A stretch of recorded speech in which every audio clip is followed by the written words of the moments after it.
Amis internautes, bonjour. Alors dans la rubrique des rosés phares de Provence, j'ai choisi de vous parler de deux cuvées que j'affectionne particulièrement et qui sont des vins faits par des femmes de caractère, des femmes de charme et qui représentent vraiment la Provence. Alors d'un côté, la cuvée La Vie en Rose de Valérie Roussel au Château Roubine. Et d'un autre côté, une des pionnières du rosé tel qu'on le connaît aujourd'hui, qui est Régine Sumer, avec le château La Tour de l'Évêque à Pierrefeu. Écoutez, deux rosés qui sont empreints d'élégance, qui sont empreints de finesse. Ce que j'aime dans La Vie en Rose, c'est de retrouver, alors c'est important quand même quand on sort la bouteille, qu'on ait vraiment envie de l'ouvrir et de la boire. Vous verrez, il y a un packaging assez original, hein, puisque La Vie en Rose, avec le double mot, avec la rose, la fleur, qui sont des arômes qui rappellent la finesse, la délicatesse et la sensualité, ce que vous retrouverez justement dans les vins.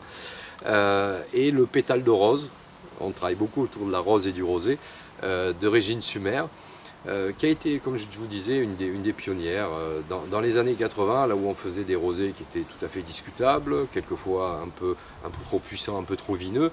Elle a été une des premières à rechercher l'élégance, la finesse, la subtilité, la sensualité dans les vins. Et puis force est de constater quand même qu'elle a fait école en Provence et elle l'a fait vraiment avec beaucoup de choix judicieux, avec beaucoup de travail sur ses vins.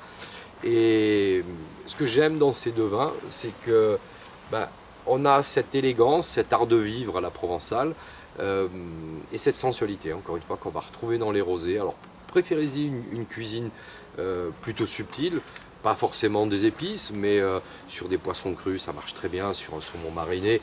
Choisissez un beau plat de sushi, une cuisine asiatique, voilà, de l'élégance. Ce qui est intéressant aussi, c'est que leur rapport qualité-prix est plutôt imbattable. On est sur des vins autour d'une quinzaine d'euros. Pour des vins dans cette qualité globale de réussite, puisque c'est vraiment parmi les très très bonnes cuvées de Provence. Il y en a d'autres évidemment, mais je pense que c'est une bonne tarification pour passer un moment, encore une fois, plein de charme et de plein d'élégance.